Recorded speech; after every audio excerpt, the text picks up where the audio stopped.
Whether it's ski or sun, slopes or sand, fly from Norwich this winter. The Pink 'Un Show, sponsored by Flybe.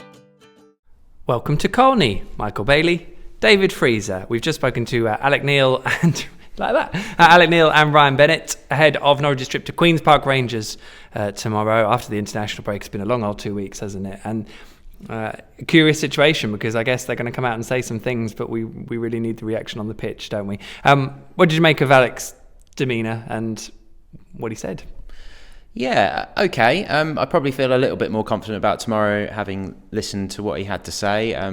He talked a bit about the defensive work they've done during this break and about the players as a collective getting around the pitch and where they need to be to defend as a team.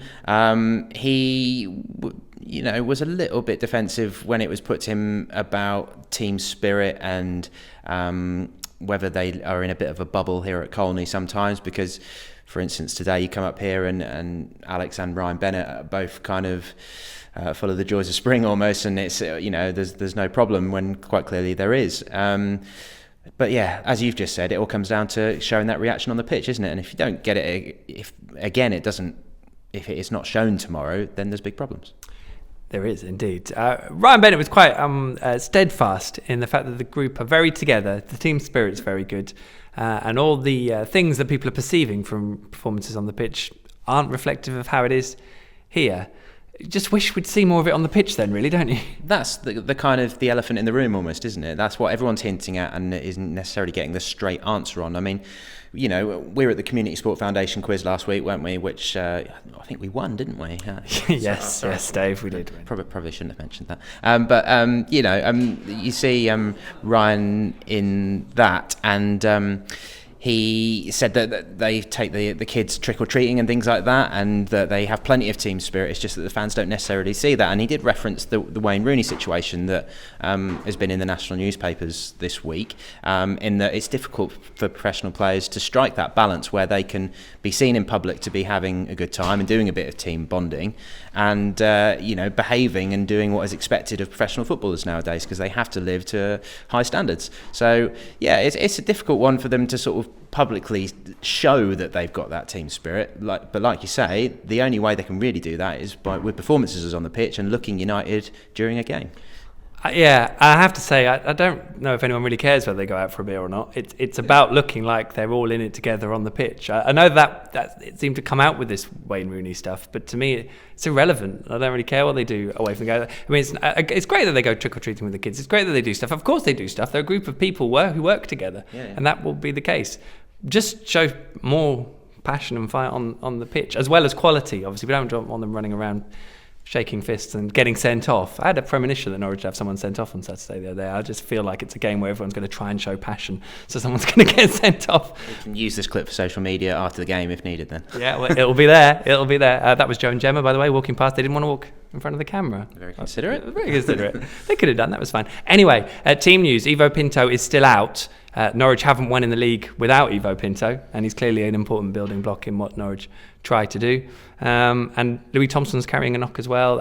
It's going to be interesting if he plays, and Michael McGovern as well. What do you reckon is going to happen there? Yeah, there seems like there's plenty for Alex to sort of ponder, as it were. He said that Michael McGovern and Martin Olsen both came back from international duty for precautionary measures. They're both in the squad for the game.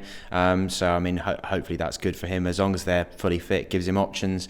Yusuf Malumbu, similarly, is close. He went away with the Democratic Republic of Congo, didn't actually play, he was an unused sub, but the training work that he did, he said, was helpful for him, so he's close. Stephen Whittaker played over an hour for the under-23s on Wednesday against Celtic. Alex was there to watch that, so I guess if he needs Stephen, then he could probably play. It might be a bit of an ask to play a full 90 minutes.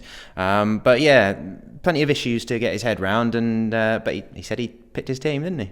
Yes, he does, and he says he knows his best 11 as well. So that was interesting, actually, wasn't it? That he said he felt that he knows what his best 11 is. It just hasn't been quite working, and that he thinks he's been largely picking it recently. It's just not quite worked for him. Well, there we go. Queen's Park Rangers, of course. Ian Holloway is very excited about getting back into management. Very excited about undoing the 4-1 defeat his Millwall side suffered against Norwich. Very excited about stoking it all up. I mean, this is just finally really awkward for Norwich, isn't it, on the weekend?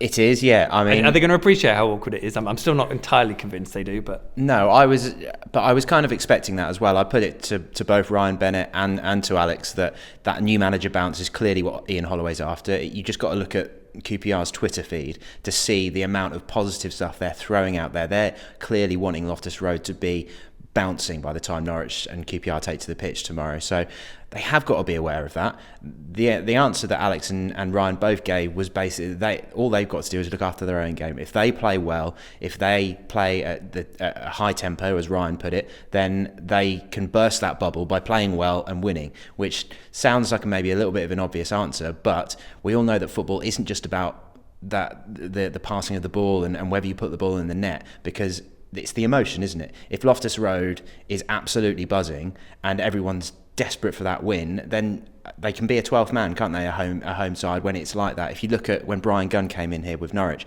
beat Barnsley 4-0. Long term didn't work out at all. But that immediate bounce, I think they've got to be wary of. But whether they are, it wasn't necessarily obvious outwardly at the press conference today. Might be a different thing in the dressing room. I guess they don't want to talk it up, but they have to be aware of it. And hopefully they prove that they are aware of it on the pitch. Thanks, Dave. Okay, well, don't forget pinkun.com/live. We'll have all the live coverage on Saturday from the game with myself. Paddy Davitt is back as well, so he'll be covering it all. And we'll have all the usual pre- and post-game stuff, podcast, what have you. And we'll see how it all goes. Until then, goodbye. Whether it's ski or sun, slopes or sand, fly from Norwich this winter. The Pink 'Un Show, sponsored by Flybe.